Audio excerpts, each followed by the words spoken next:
We got some good news and we got some bad news coming from the injury report ahead of this Week 4 matchup between the Minnesota Vikings and the Green Bay Packers. As it's looking like star wide receiver Jordan Addison should be out there this Sunday. And then also on the second half of today's show, want to do a little film study on Brian Flores in this defense and what specifically makes it special, because the story of the NFL season so far is how creative and how unique that defense is. So I want to hop into the film room and show you guys that on the later half of today's show. But before we dive into that, guys, first off, I just want to say thank you so much.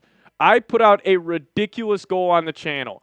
Can we hit 33K before Sunday? I thought this had no chance to do so, but on yesterday's show, we picked up 216 subs, and we are still about a half a week away. So if you guys haven't already, hit that subscribe button. Help us reach 33K for Aaron Jones. Need 1.5 more thousand if you guys hit that subscribe button.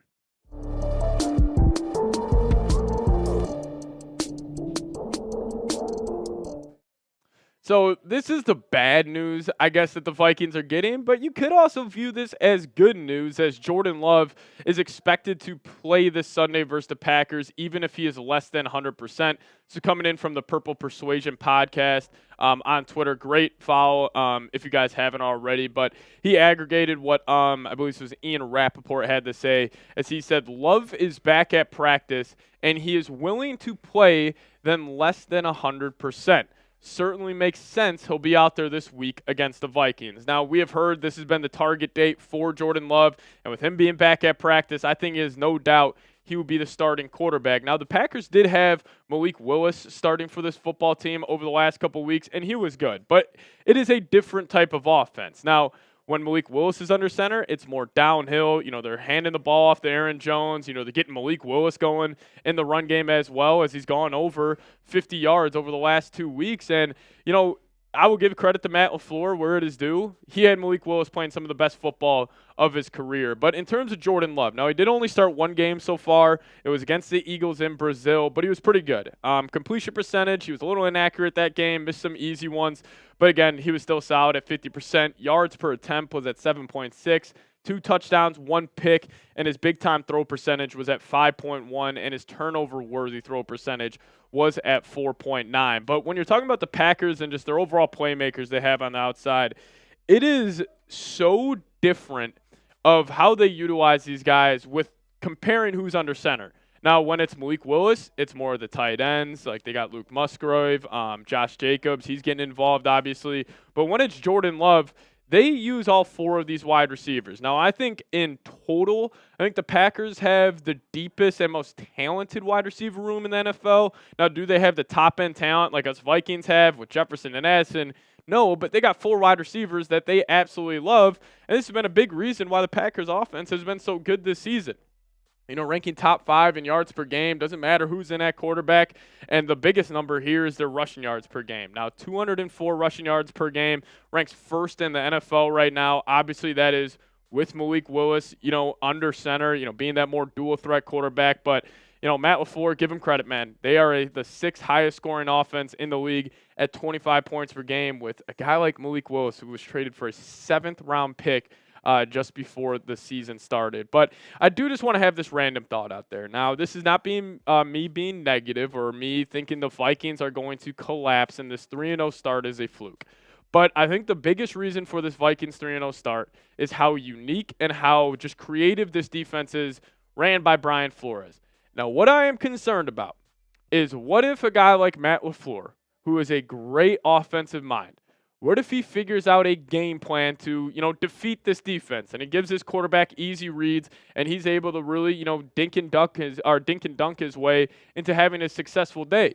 And then what if that game plan can get replicated? And then it's the week after it, you know, then the New York Jets are running that, then the Lions and the Rams the weeks after. Like, there are some good offensive coordinators coming up where if one of them figures it out, maybe this whole defense could start struggling. Again, I don't think it's going to happen. And even if that would, you know, LaFleur, you know, let's just say the Packers, it's a disaster game for the Vikings, and, you know, they end up gashing this defense. I'm sure Flores will adjust to it and just completely change what they're doing from a week-to-week basis. But, hey, just a random thought I had. But, let's get into some positive news here. Alec Lewis tweeted this out a couple days ago saying head coach Kevin O'Connell said wide receiver Jordan Addison, Ivan Pace, and Dallas Turner are all day-to-day this week, but he did sound optimistic on all. And then Kevin O'Connell actually talked earlier today, and Ian Rappaport tweeted out saying head coach Kevin O'Connell tells reporters that wide receiver Jordan Addison, dealing with that ankle injury, will practice likely limited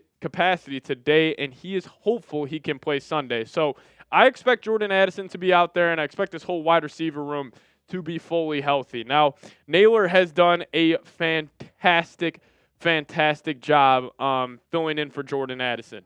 He has found the end zone in 3 games. He has been truly, electric with the football in his hands, going over 100 yards, 15.1 yards per catch. And, obviously he was getting, those wide receiver 2 looks. It's only going to get easier for him at that wide receiver 3 spot. Now, I think Naylor is going to be used more as a gadget guy with Addison back. Addison and Jefferson will obviously be the focal points of this offense, but you will see plays in the red zone. You will see screens. Whatever way Kevin O'Connell can get him the football, he will do just that. Now with having Ivan Pace back, this is huge for this group. Now, obviously, Hill played great filling in for Pace this past week, had that interception, should have had that forced fumble, but they ended up calling it back. But having Pace back is just huge for, this run game, as the Packers have a great rushing offense. And you add Pace next to Blake Cashman, who Cashman is having a career best year in the NFL. I mean, the numbers don't lie for him. He flies around the football field, 7 tackles, has a sack on the year, already has a couple PBUs as well. But PFF has loved what he's done, graded him out as a 78.1 overall coverage grade. Fantastic as well at 80.7. And, it just kind of gets me to this thought. Like, the Vikings 3-0 start, we can talk about it just on the field. We can talk about, how great the coaching staff has been and, all of that. But what makes this team dangerous is that they weren't even fully healthy. And it's not like they just were missing a left guard or missing a backup tight end.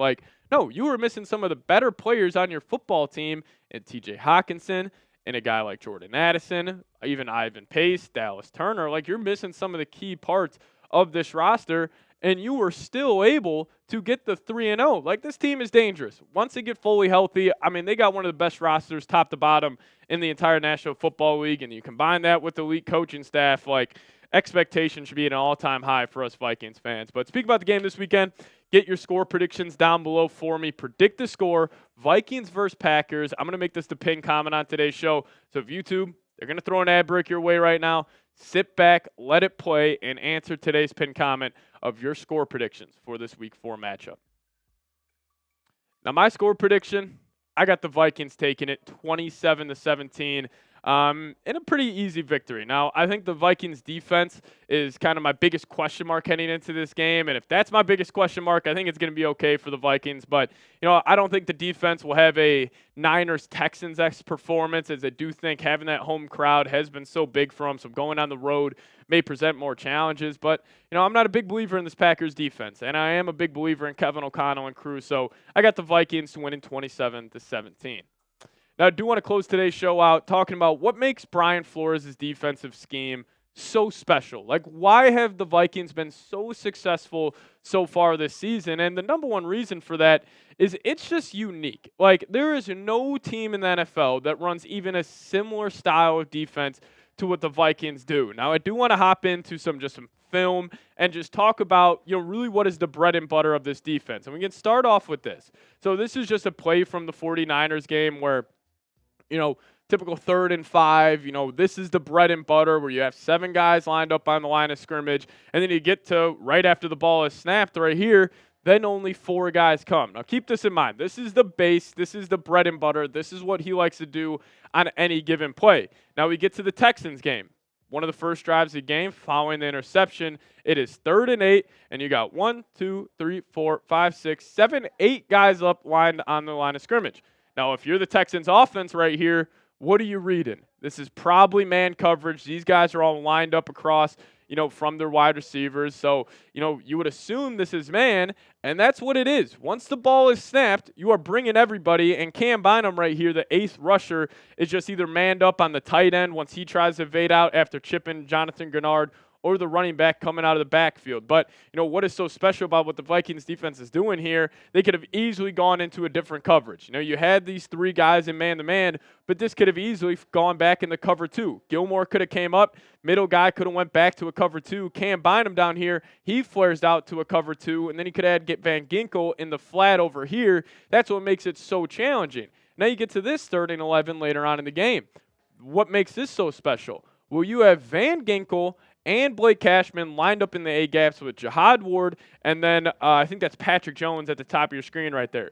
So you got 4 guys right here lined over 3 offensive linemen, and then you got Jonathan Gennard here at the bottom. He's just one-on-one with the tackle. So you're really setting this defense up to be successful where Gennard's one-on-one, he wins that matchup, you're getting home on 3rd and 11, but then the ball is snapped on this play, and it completely changes. Van Ginkel drops back with Cashman, and then it's only, Cashman ends up going, Van Ginkel drops back, Jihad Ward's trying to make a play in there, Patrick Jones off the edge, Jonathan Gennard here, and the Vikings just drop back into just some stock coverage. Now this play, 3rd and 10, late in the first half. Kind of tough to see here, but this was the Vikings just going super vanilla. They're in a quarters look here where they just have 4 deep halves and they only end up rushing 3. It just kind of speaks to the point that, you can prepare for that bread and butter, the 7-8 guys lined up on the line of scrimmage, but then Brian Flores even throws in another wrinkle where he just is saying, hey, we're just going to rush 3, some stock coverage on a 3rd and long, and you got to figure it out. So I think this defense is special. It's tough to prepare for. And, another reason why it's working is, you are kind of challenging these quarterbacks to process post-snap. Now, in the modern day NFL, we really know this, teams will use emotion to figure out, if the team's in man or zone. But with the Vikings, it doesn't really work because let's just say they are in man and you got the guys lined up on the line of scrimmage. If you motion a guy, they're just going to adjust it. They'll communicate, then he's taking him, but they're not really giving away anything. And if you're not giving away anything and you run that same motion and they're in zone, you're just going to have no idea until the ball is snapped. So you just think about it as a quarterback. You're sitting there. You're like, okay, I have no idea what they're in.